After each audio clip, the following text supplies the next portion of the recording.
So, yes, it is possible to get a home loan without credit history in South Africa, but it is challenging. And here's what you need to know. So, why no credit history is a problem? Most banks use your credit score or history to assess risk.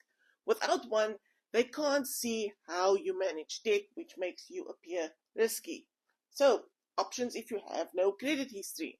1. Use alternative credit data.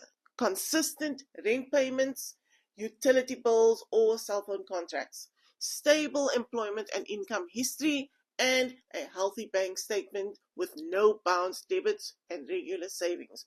2. Apply with a co-signer. A co-signer with good credit can support your application and take on joint responsibility for the loan. 3. Save for a larger deposit. Putting down a 10 or 20% or more deposit reduces the risks and banks may increase your chances. 4.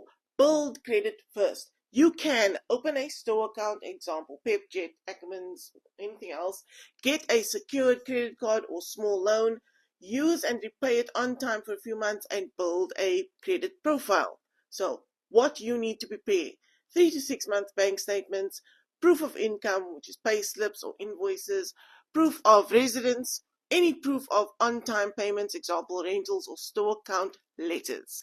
And this will help you build your credit history and credit score.